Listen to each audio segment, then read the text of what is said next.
Hello children. Today we talk about internal energy.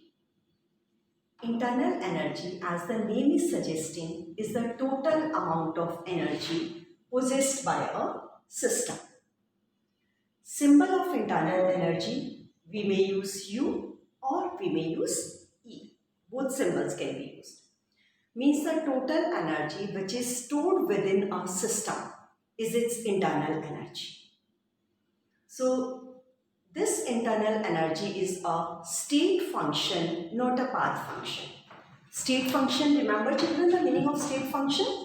Means the change of value of internal energy only depends on its initial state and final state of the system. It doesn't depend how we are changing the internal energy of the system. Now, how can we change the internal energy of system? There are many different ways to change the internal energy of the system. Like, it can be changed in terms of heat, exchange of heat. Exchange of heat means heat is absorbed by the system or heat is given out from the system. It can be changed in terms of work, that work is done on the system or work is done by the system. In both cases, change of internal energy will take place. Or it can be changed in terms of exchange of matter. Exchange of matter. These are the different ways that how can we change the internal energy of the system.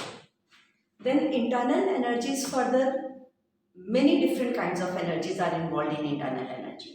Like electrical energy, mechanical energy, kinetic energy, electronic energy, chemical bond energy. So in this way, so many different forms are there when we want to calculate the value of internal energy. That's why it's not possible to find absolute value of internal energy. We cannot find its absolute value. But yes, we can find change of internal energy. Change of internal energy. And change of internal energy is the difference of final minus initial state. U2 internal energy in final state. U1 internal energy in initial state. So the difference of these two states will give you change of internal energy of the system. Yes, clear this term of internal energy? First law of thermodynamics. This is also termed as conservation of energy law. So again from the name it's clear, conservation of energy. So the first law says that total energy of an isolated system remains constant. So how do we define it? Total amount of energy of an isolated system remains constant. Remains constant. Or simply we can say energy can neither be created nor be destroyed. Only we can transfer it from one state to another state. Right? That is the first law of thermodynamics or law of conservation of energy. Clear? Now mathematical formulation of this first law. We want to find change of internal energy of any system, that how much change of internal energy is taking place. As right now we discussed, to measure this change, we need the internal energy of initial state U1 and second we need the internal energy of final state, that is U2.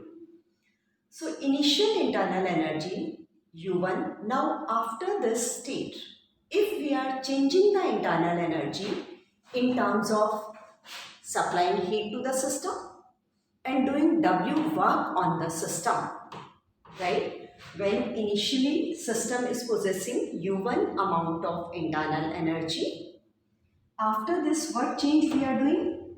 We are supplying Q amount of heat to the system. Let us suppose I am having a system. This is a system. Its initial state internal energy is U1. Now I'm giving Q amount of heat to the system. Means I'm increasing its internal energy by this much amount. After this, I'm doing W work on the system. Now I have increased internal energy by this much amount. So what would be its final internal energy now? That is equal to the sum of these three different kinds of forms of energies. So we may say now the final state internal energy of the system is equal to this already present internal energy inside the system plus supplied heat to the system plus work done on the system. This is, or we may write U2 minus U1 equals to Q plus W.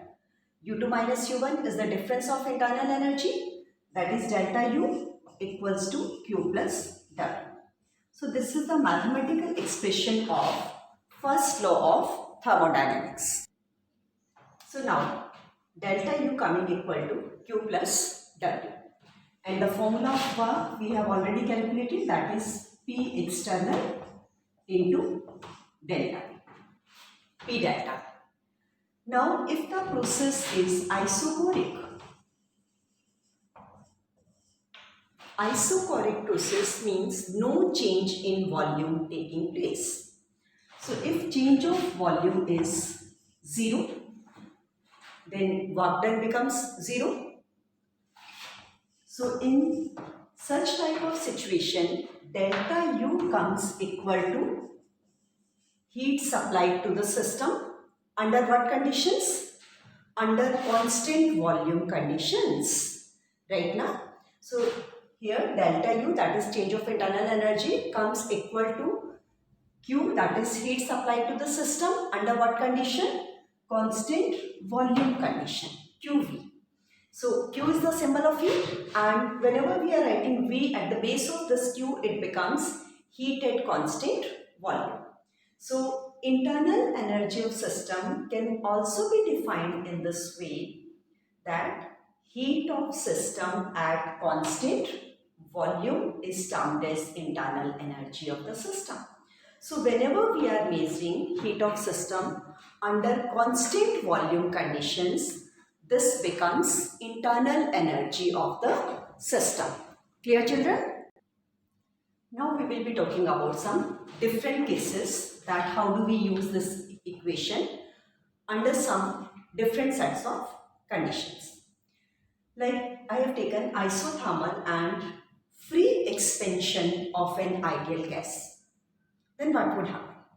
Isothermal means temperature remains constant. Temperature is constant. Free expansion of an ideal gas.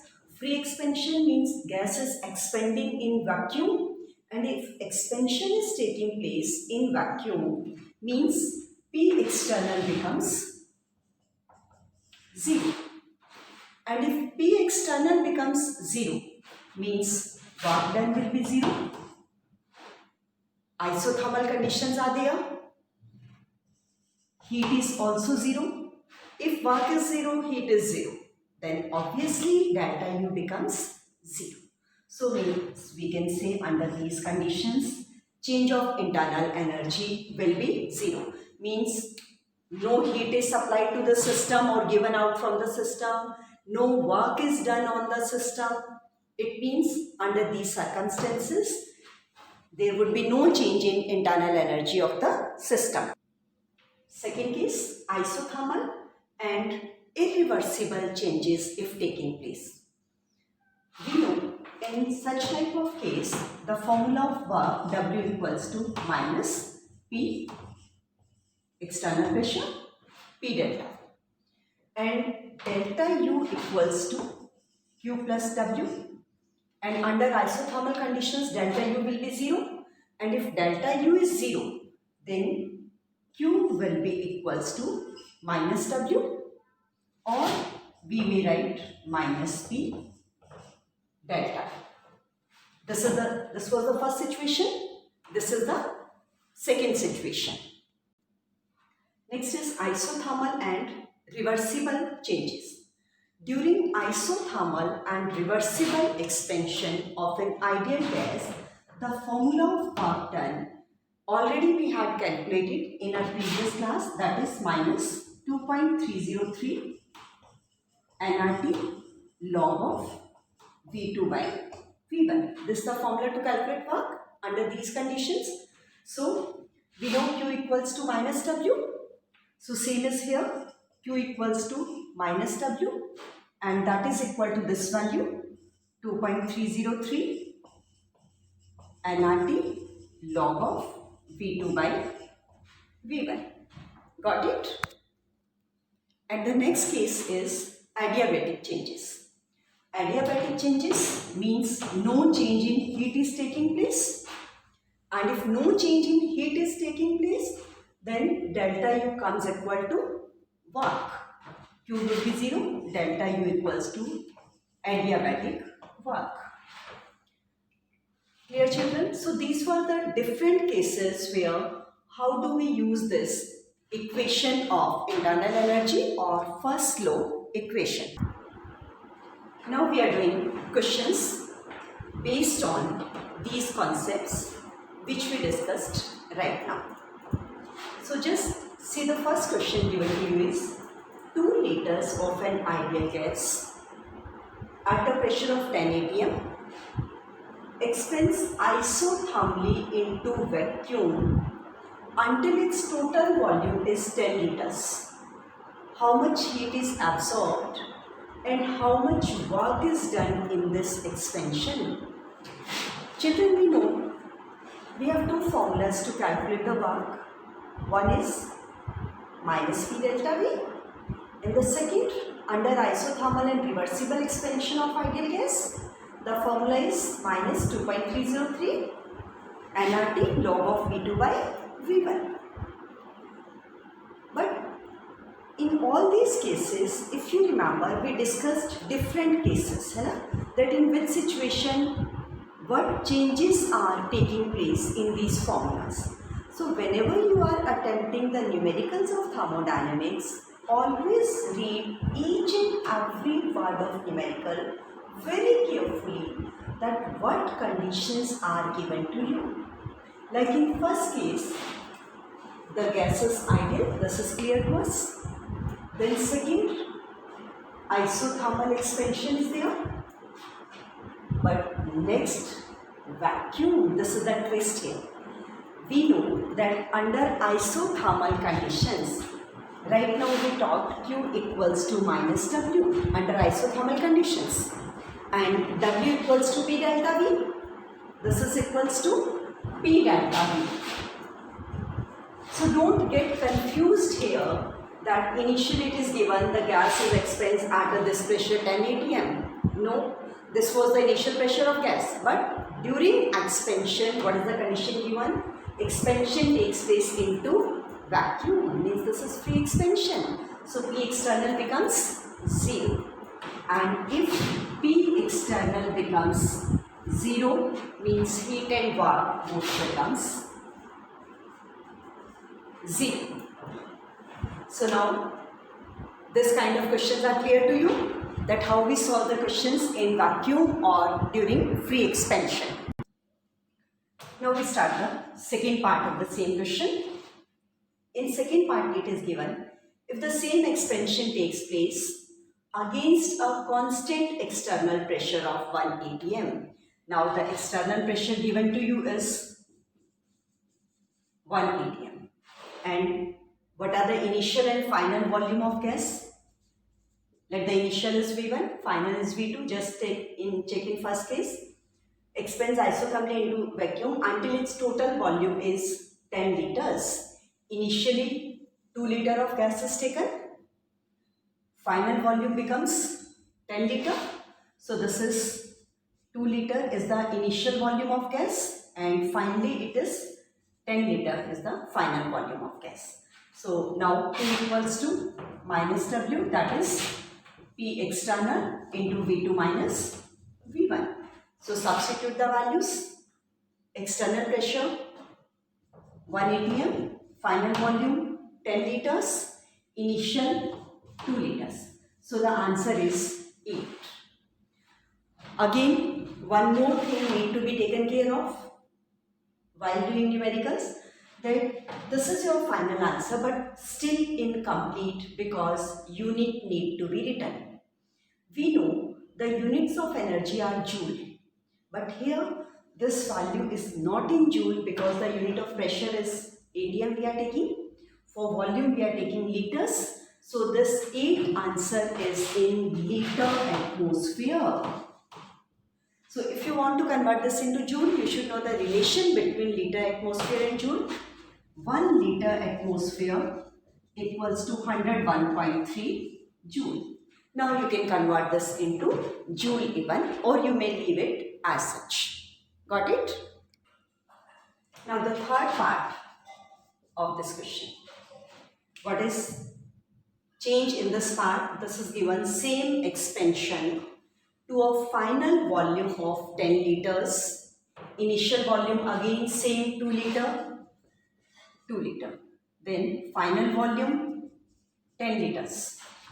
But now conducted reversibly. So for isothermal and reversible expansion of an ideal gas, which formula we will be using? Second formula, Q equals to minus W under isothermal conditions, and that is equal to 2.303 nRT log of V2 by V1. We are having initial volume of gas, we are having final volume of gas. These two things are with us. But the problem is we are not having the value of number of moles of gas and temperature. R is a gas constant, no problem. We can easily substitute it here. But children, can you tell me how do you find the value of number of mole and temperature? One hint I can give here to you, that this is an ideal gas. Is something coming to your mind or not? Totally getting confused in thermo. But I know thermo is a really little bit difficult unit.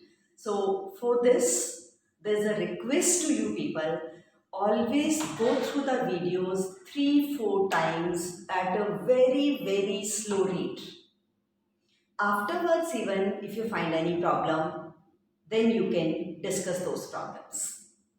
Otherwise, this unit needs a lot of time devotion. But let me tell you, for ideal gases we know, how do we define ideal gas? The gases which follow PV equals to nRT equation. We have covered this in states of matter. Yes. So ideal gas means the gases which follow PV equals to nRT. Have you got your answer now? We don't have the value of number of mole and temperature, but we know nRT is equal to PV. So we substitute this nRT here by PV. And we have both the values. Initially it is given 2 liters of an ideal gas. So the value of V is 2 at a pressure of 10 atm. In first statement, in first line, both the values are given. This value is 10. This is in liters, this is in atm. So now you substitute the values here. Q equals to this 2.303. Sorry, 2.303 at the place of nRT. We will be having PV, that is 2 into 10. Then log of V2 by V1, that is V2 is 10 by 2. Solve it, you will get your answer again in liter atm. If you want to convert that into joule, multiply by 101.3. So with this we covered internal energy, heat, work. In case of work, always be very careful that whether work is done by the system or work is done on the system. Why I am saying this? Because work done by the system is always negative, and work done on the system, or I can say by the surroundings, same thing, right now, it should be positive. So these are two very main points. You need to be very careful. Yes, just discuss one more question. In a process, 700 joule of heat is absorbed by a system. So in first line, value of heat is given to us, that is 701 joule. Again, we have to check the sign, whether positive or negative. It is given heat is absorbed by the system. Heat is absorbed by the system, positive. Given out from the system, negative. So this is positive.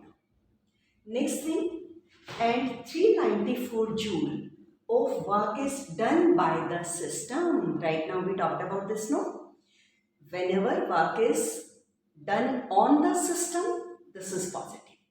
Done by the system is negative. Why negative? Because it's very simple. Whenever we are, if I'm system and I'm doing some work, means I'm consuming my energy. So the work would be negative because loss of energy is taking place. If I'm doing some work, I'm doing the work on surrounding. Means I'm consuming my energy, loss of energy is taking place, so work would be negative. If someone else is doing work for me, I'm not doing work. Some other person is doing work for me, it means my energy is conserved. I'm getting something from the external source. So in that case, the work would be positive. No confusion, I think. So in this case, work is done by the system. So this work is negative because system is consuming its energy. So here W is equal to minus 394 joule and change in internal energy we need to measure. Simply use the first law of thermodynamics. Delta U equals to Q plus W. Q is 700 minus 394. Only this twist was there in the question. If we take work positive, our answer would be wrong. So, by this time, I think all these concepts related to work, internal energy, heat are absolutely clear to you. Right now, we talked about internal energy. That is heat absorbed by the system under constant pressure means the change of energy, sorry beta, not constant pressure, constant volume. So if change of energy taking place under constant volume conditions, we call that is internal energy change. But we know most of the chemical processes are carried out under constant pressure conditions, not at constant volume conditions. So whenever we need to define the heat of system at constant pressure, because most of constant pressure means generally the reactions are carried out under constant external pressure, atmospheric pressure, right now. So we need another thermodynamic property to explain the heat under constant pressure conditions. So now just take the explanation for heat at constant pressure, that how do we derive expression for that. So the equation we would be having for change of internal energy was delta U equals to Q plus W, and for work of expansion this is Q minus W. If the gas is expanding, of course work of expansion, that is work done by the system, and work done by the system means we will be using negative sign. Now what changes we need to introduce here in this equation of internal energy? Delta U, that is U2 minus U1. U1 is internal energy in final state. U2 internal energy in final state. U1 internal energy in initial state. That is equals to heat at constant pressure, because we want to define now heat at constant pressure. So QP, that heat at constant pressure, minus work P delta V, that is PV2 minus PV1. or take P common here, minus P, V2 minus V1. Now rearrange this equation. On rearranging, I would be having QP equals to U2 plus PV2 minus U1 plus PV1. I got another thermodynamic property here. U2 plus PV2, U1 plus PV1. This is for final state, this is for initial state. So in general, I may write U plus PV, and that is enthalpy H. So H equals to U plus PV. This is next thermodynamic property, enthalpy, that is heat change at constant pressure condition, and it is equal to U plus PV. Means I can say enthalpy is the sum of internal energy and product of pressure and volume. So we may write QP equals to, this is H2, enthalpy in final state, minus this is H1, enthalpy in initial state, and H2 minus H1 I may write delta H. So this is equal to delta H. So QP is coming equals to delta H, means heat of system at constant pressure is equal to change in enthalpy, or I may write delta H equals to delta U plus P delta V. H equal to U plus PV. So delta H equals to delta U plus P delta V as pressure is constant. So this is the relation between change of enthalpy and change of internal energy of system. Now we are having another relationship between delta H and delta U. This is one, delta H equals to delta U plus P delta V. I may write PV2 minus PV1 because delta V is V2 minus V1. But children, be careful here. One thing I am telling you, that this relationship is significant for gaseous state, not for solids and liquids. Why it is so? Because while heating, no major change in volume takes place in case of solids and liquids. But in gases, a significant change of volume is taking place. That's why this relation holds good for gases, not for solids and liquids. So here the another relationship I am taking is from ideal gas equation. We know PV equals to nRT. Yes, PV equals to nRT. If V2 is the final volume of gaseous state and V1 is the initial volume of gaseous state, so at the place of PV2, I may write N2RT. At the place of PV1, I may write N1RT. N2, this is the number of moles of product. N1, number of moles of reactant. Because for any reaction, initial state is its reactants and final state is its products. So at the place of PV2, we may substitute N2RT. At the place of PV1, we may substitute N1RT. Pressure remains constant. Again, I am reminding this thing. So the next relationship is delta U plus N2RT minus N1RT, or delta U plus N2 minus N1RT, and change in number of mole is delta N.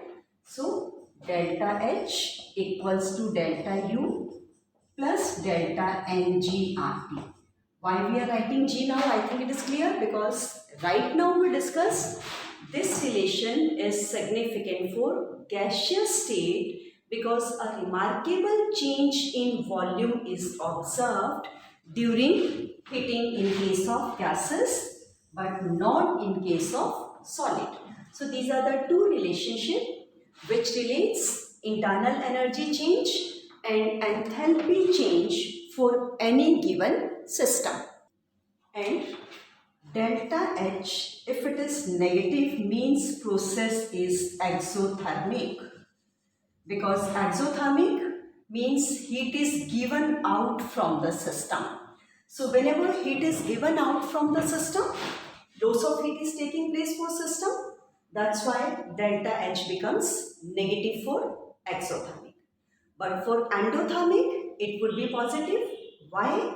Because in endothermic, heat is absorbed by the system. Means system is gaining heat. So in this case, delta H is positive for endothermic process. Yes.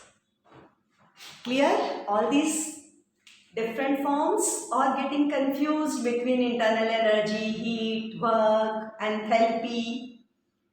Wait children, so many other forms are still waiting for us. So please, again I am requesting, revise these topics twice, thrice, so that they become clear to you. As well as all these derivations, although not very difficult, these one or the previous one derivatives, not very difficult one, but at least give 2-3 self practices so that you can write them well. Okay children? Yes, now numerical based on this concept. If water vapor is assumed to be a perfect gas, molar enthalpy change for the vaporization of 1 mole of water at 1 bar and 100 degrees Celsius is 41 kilojoule per mole. Calculate internal energy change under these two conditions. First condition, 1 mole of water is vaporized at 1 bar and 100 degrees Celsius. Just start with the first one. Molar enthalpy change is given to us, means delta H, the value of delta H is given, that is 41 kilojoule per mole. Amount of water is also given, that is 1 mole. So number of mole of water is 1 mole vaporized at 1 bar and 100 degrees Celsius. We have to calculate internal energy change, means delta. So just use the relation between delta H and delta U. Right now we discuss this. Delta H equals to delta U plus delta Ng R. So delta H is given, thus we have to find R is gas constant, T temperature 100 degrees Celsius given to us, that is 100 plus 273, we will be taking in Kelvin, 373 Kelvin. R, the value of R is 8.314 joule per Kelvin per mole. So only we need the value of delta Ng here. So for this, the process is vaporization of water. Vaporization means conversion of liquid into gaseous state, vapor state. So change of number of mole delta N G is 1 here. So this is 1 because 1 mole of water is vaporizing, or from formula you can take N2 minus N1. N is the final state, that is 1 mole minus initial state 0. Why I have written 0 here? Confused or not? Because again children, if you remember, we consider only for gaseous state, not for solid or liquid state. In reactant state side, I don't have any gaseous state. Product side, I have 1 mole. So I am writing final state 1 mole. Reactant side, no gaseous state. So 1 minus 0, that is 1. So delta Ng is coming 1 here. Now substitute all the values and calculate delta U. But one more thing, be very careful about that, is the units. Here unit of R 8.314 is in joule, but this is given in kilojoule. So convert kilojoule into joule, multiply this by 10 to the power 3. So you will be having joule per. Now substitute the values here and calculate it for delta U. Second part of the same question. In this case, what change is taking place? Delta H is same, delta U we have to measure. 1 mole of water is converted into ice. So the change taking place is H2O liquid is converted into H2O solid. So the answer is here. Why? Because delta Ng is final minus initial. Final moles. Should I take 1 or 0? Yes, this time you people are correct. 0 because it's solid, no gaseous state is there. So 0 minus again. So delta Ng is 0. If I substitute delta Ng here 0 means delta H comes equal to delta U. So in this case, I would say change of internal energy is equal to enthalpy change. Right?